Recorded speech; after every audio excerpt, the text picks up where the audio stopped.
اعوذ باللہ من الشیطان الرجیم، بسم اللہ الرحمن الرحیم۔ عزیز طلباء السلام علیکم۔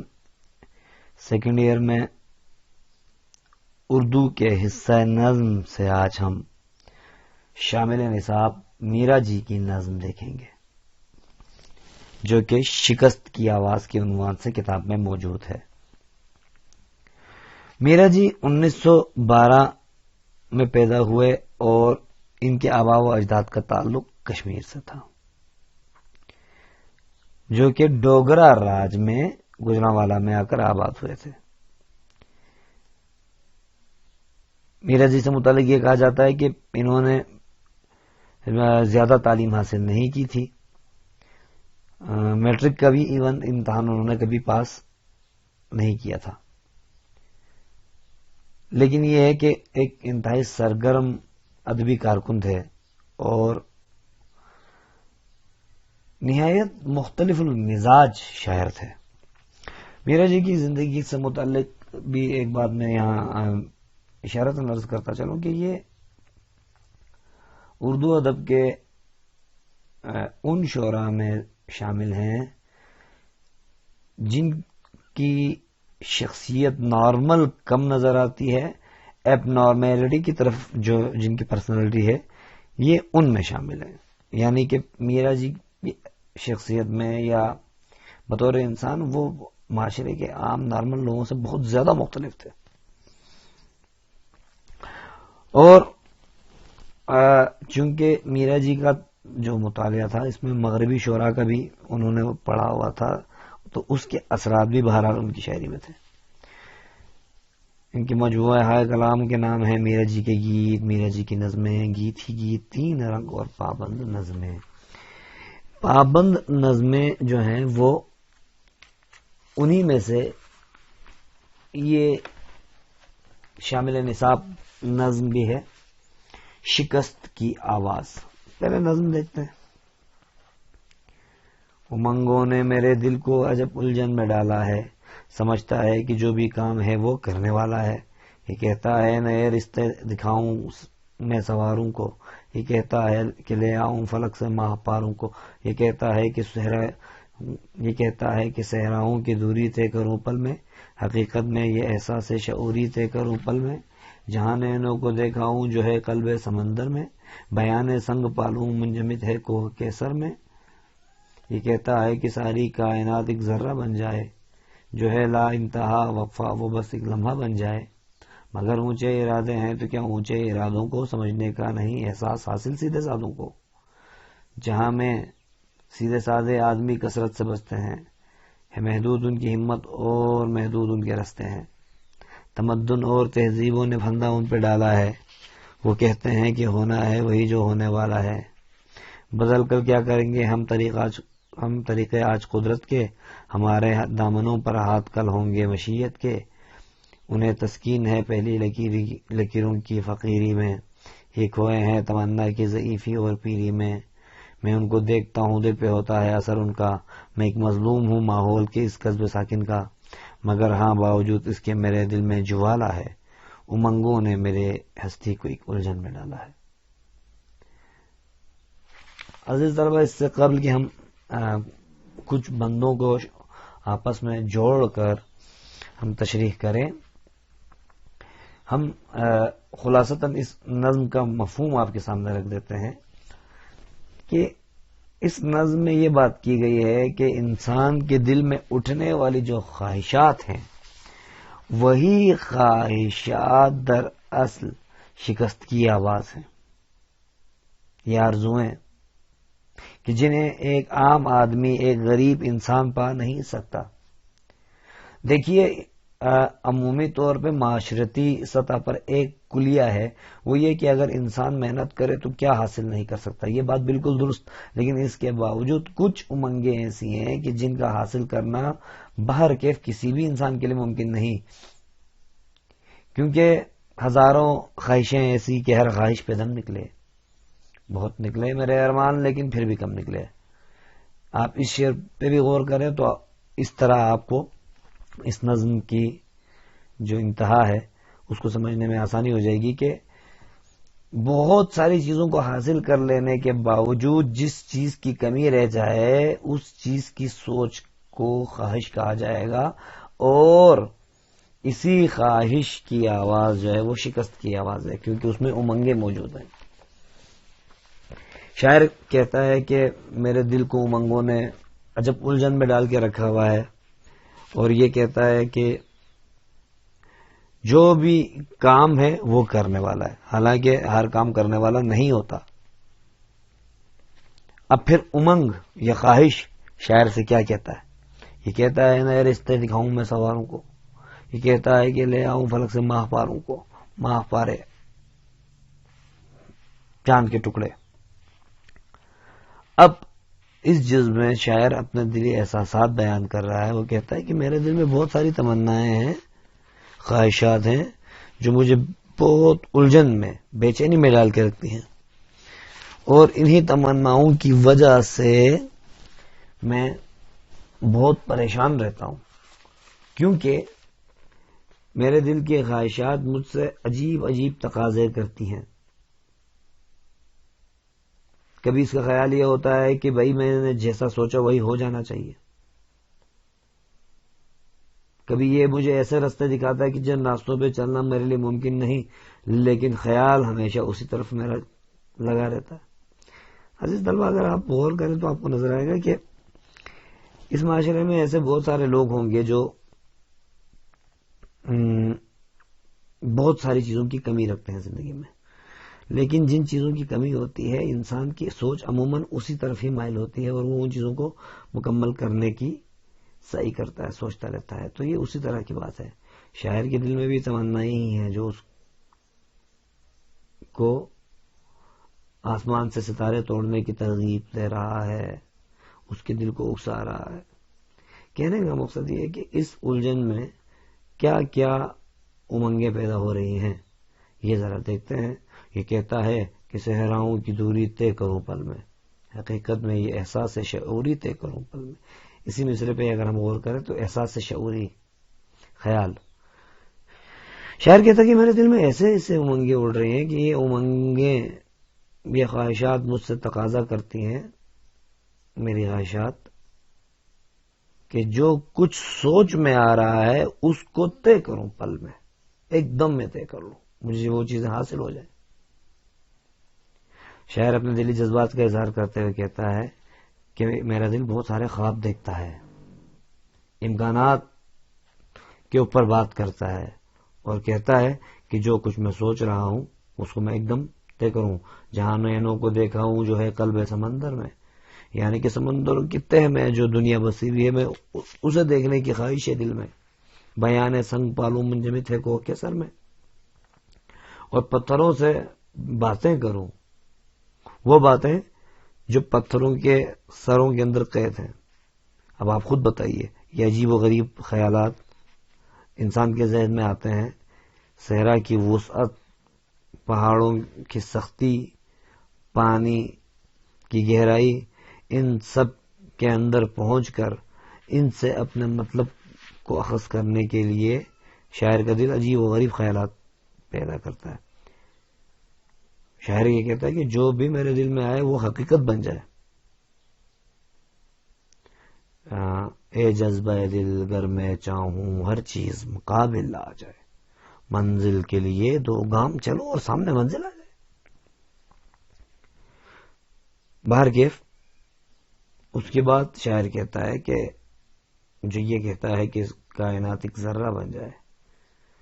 کائنات کا ذرہ بننا، سمٹ کر انسان کی سمجھ میں آنے سے مراد ہے عزیزان،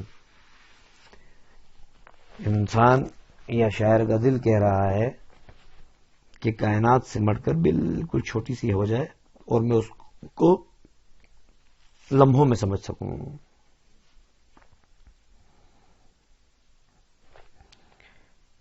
جو ہے لا انتہا وقفہ وہ بس ایک لمحہ بن جائے۔ کیا خوبصورت مصرع ہے کہ لا انتہا وقفہ،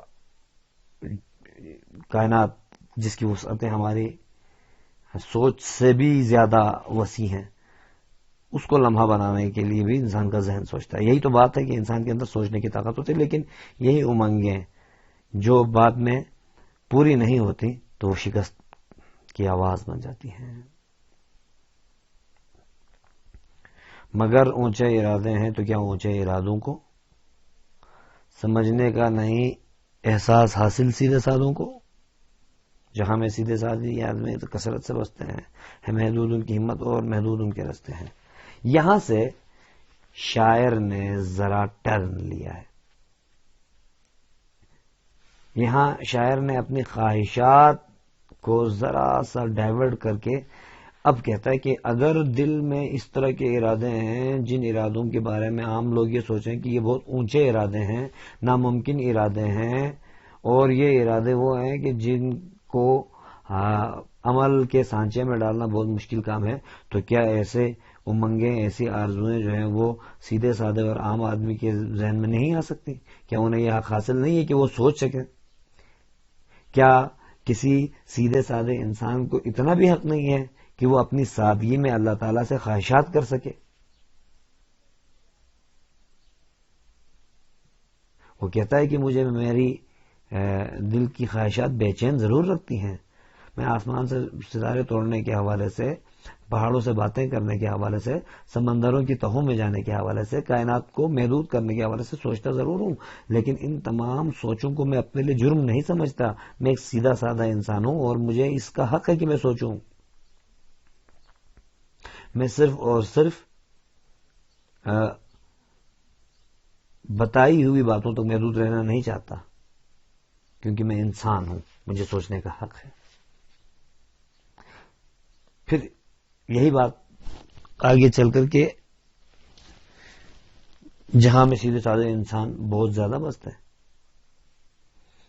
بہت زیادہ بستے ہیں اس دنیا میں، جن کی زندگی صرف کھانے پینے تک محدود ہے اور گھر میں سونے تک، دفتروں میں کام کرنے تک. شاعر ایسے لوگوں کو پسند نہیں کرتا، وہ انہیں محدود سمجھتا ہے. وہ کہتا ہے کہ ان کے ذہن محدود ہیں، ان کی ہمت محدود ہے، ان کے راستے محدود ہیں. لہذا بہت لوگ ایسے ہیں جو ان میں صرف اور صرف فارمیلٹی کی زندگی گزار رہے ہیں. لہذا انسان کو اللہ تعالیٰ نے سوچنے کی ہمت دی ہے، تو کیا گھسے پٹے اور روایتی رسموں سے ہٹ کر سوچنا کوئی جرم ہے؟ ہرگز نہیں. یہ ہمارا حق ہے کہ ہم سوچیں. تمدن اور تہذیبوں نے ان پہ پھندا ڈالا ہے. وہ کہتے ہیں کہ ہونا ہے وہی جو ہونے والا ہے. یہاں پر ان لوگوں کی بات کی ہے جو قنوتیت پسند ہے، مایوسی پسند ہے، یہ جمود پسند ہے. شاعر کہتا ہے کہ ایک مخصوص تمدن، ایک مخصوص طرز، ایک مخصوص معاشرے میں رہ کر، یہ عموماً ایسا ہوتا ہے ہر معاشرے میں ہی کہ عام ایک انسان جو ہے اس کو ایک مخصوص تعلیم دی جاتی ہے کہ بھائی آپ نے یہ سوچنا ہے، یوں ماننا ہے، یوں کھانا ہے، یوں پہننا ہے، اور جو بھی ان چیزوں سے ہٹ جائے اس کو معاشرے کا گنہگار، باغی تصور کیا جاتا ہے. لیکن شاعر ان کو باغی نہیں سمجھتا، بلکہ شاعر کہتا ہے کہ وہ لوگ جو اندھی پیروی کر رہے ہیں، اندھی تقلید کر رہے ہیں، ان کو جمود کا شکار قرار دیتا ہے. شاعر کہتا ہے کہ یہ بدل کر کیا کریں گے ہم طریقے آج قدرت کے، ہمارے دامنوں پر ہاتھ کل ہوں گے مشیت کے. یہاں پر شاعر نے انتہائی خوبصورتی سے ایک بات کی ہے کہ میرا دل جو ہے، میری امنگیں جو ہیں، میری خواہشات جو ہیں وہ بہت مختلف ہیں. میں بہت عجیب و غریب باتیں سوچا کرتا ہوں، لیکن مجھے سوچنے کا حق ہے. جو لوگ نہیں سوچتے، جو لوگ میرے سوچنے پر بھی الٹا میرا مذاق اڑاتے ہیں، مجھے برا بلا کہتے ہیں اور وہ سمجھتے ہیں کہ میں پاگلوں کی طرح حرکت کرتا ہوں، انہیں کیا پتا کہ انسان کو سوچنے کا حق خود خدا نے دیا ہوا ہے. لیکن جو لوگ نہیں سوچتے، جو اپنے ماں باپ اسلاف کی بتائی ہوئی باتیں، معاشرے کی سکھائی ہوئی باتوں تک محدود ہیں، اور جن کے ذہنوں میں یہ بات ہے کہ اگر تہذیب کو بدلنے کی بات کرو گے تو کل مشیت کی، تقدیر کی طرف سے سزا ملے گی، تو وہ لوگ چھوٹے ذہن کے لوگ ہیں. ان کو یہ شاعر تسلیم نہیں کرتا. شاعر کہتا ہے کہ ہم وہ نئی سوچ اور نئے راستوں سے خوفزدہ لوگ ہیں جو اس طرح کی باتیں کرتے ہیں. ایسے لوگوں کا کے باعث معاشرہ جو ہے وہ تبدیل نہیں ہوتا. منجمد ذہن کو ایک حد تک تنقید کی زد میں لا رہے ہیں. اب یہاں تک جس ہم مرحلے پہ پہنچے وہ یہ ہے کہ پہلے شاعر کے دل میں امنگیں پیدا ہوتی ہیں. وہ امنگیں بالکل نارمل نہیں ہیں، بلکہ عام نظروں سے دیکھا جائے تو ناممکن قسم کی امنگیں پیدا ہوتی ہیں. ان ناممکن امنگوں پر شاعر کہتا ہے کہ میں سمجھتا ہوں کہ ان امنگوں کا پیدا ہونا کوئی جرم نہیں ہے، بلکہ وہ اس کو اپنا حق سمجھتا ہے.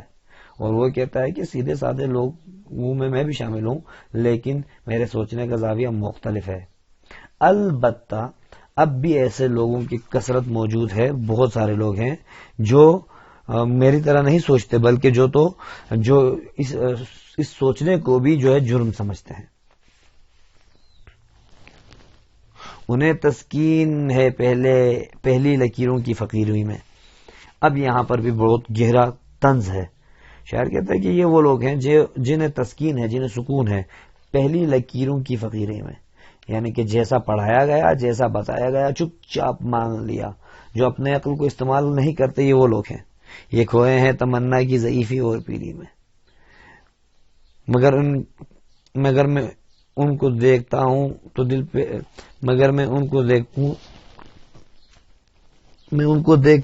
دل پہ ہوتا ہے اثر ان کا. میں ایک مظلوم ہوں ماحول کے اس جذب ساکن کا. اب دیکھیے کہ شاعر کہتا ہے کہ افسوس تو یہ ہے کہ میں بھی اسی معاشرے کا ہی حصہ ہوں کہ جس میں ان لوگوں کے ساتھ ساتھ مجھے بھی انہی جیسا بننا پڑ رہا ہے.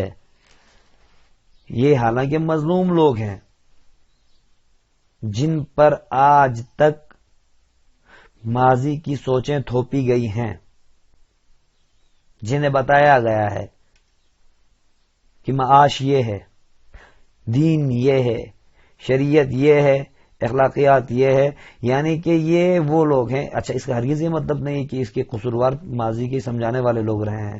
انہوں نے تو ایک راستہ بتایا، لیکن اس راستے سے آگے نئے راستے بنانا یا اس پر سوچنا، جس کو عرف عام میں اگر ہم تھوڑا سا مختصر سمجھنے کی کوشش کریں تو اجتہاد کہتے ہیں.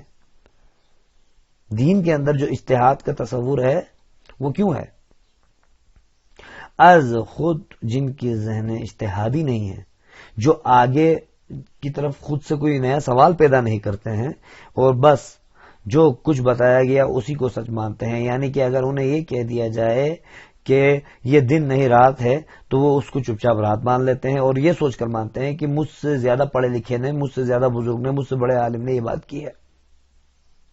شاعر ان لوگوں کو انتہائی مظلوم سمجھتا ہے اور خود بھی اپنے آپ کو اسی کیٹیگری میں شامل رکھتا ہے، لیکن آخر میں پھر جا کر شاعر کا دل ایک شرارت کرتا ہے اور یہی شرارت آخری مصرعے میں ہے، اور وہ یہ کہ مگر ہاں باوجود اس کے میرے دل میں جوالا ہے، امنگوں نے میری ہستی کو عجب الجھن میں ڈالا ہے. اب ذرا دیکھیے کہ جوالا دراصل آگ کو شعلے کو کہتے ہیں. شاعر کہتے ہیں کہ میں اگرچہ اس معاشرے کا میں بھی اتنا ہی سیدھا سادہ اور عام سا آدمی ہوں، لیکن میں اس جذب ساکن کا حصہ نہیں رہتا. میرے دل کے اندر ایک آگ پھر بھی ہے، اور وہ آگ ہے میری امنگیں، میری خواہشات، میرے دل کے اندر پیدا ہونے والے سوالات. میں اپنے دل کے اندر اٹھنے والی امنگوں پر کبھی بھی سمجھوتا نہیں کرتا. میں ضرور سوچتا ہوں اور یہی بات مجھے دوسروں سے مختلف کرتی ہے. کنکلوژن اس نظم کا یہ نکلا کہ شاعر انسان کی خواہشات کو شکست کی آواز کہہ رہا ہے اور کہتا ہے کہ انسان بہت کچھ سوچتا ہے اور ان کو حاصل کرنے کی کوشش کرتا ہے، لیکن اگر وہ نہیں کر پاتا بہت ساری چیزیں تو ایک طبقہ ایسا ہے کہ وہ ان ناکامیوں کو مشیت سے لڑنے کا نام دے کر کہتے ہیں کہ نہیں، اس طرح کی خواہشات ہونی ہی نہیں چاہیے، اس طرح کا کوئی اس طرح کی کوئی امنگ دل میں اٹھنی نہیں چاہیے وغیرہ. لیکن شاعر کہتا ہے کہ میں ان جیسا نہیں ہوں، میں ان سے مختلف ہوں. میں اس ستم زدہ معاشرے کا حصہ ضرور صحیح، لیکن مجھے سوچنے کی طاقت ملی ہوئی ہے. میرے دل میں ایک شعلہ ہے، اور یہی شعلہ جب بھی بھڑکتا ہے تو میرا دل عجب الجھن میں آ جاتا ہے، خواہشات پھر پیدا ہو جاتی ہیں، میں سوچنے سے رک نہیں سکتا.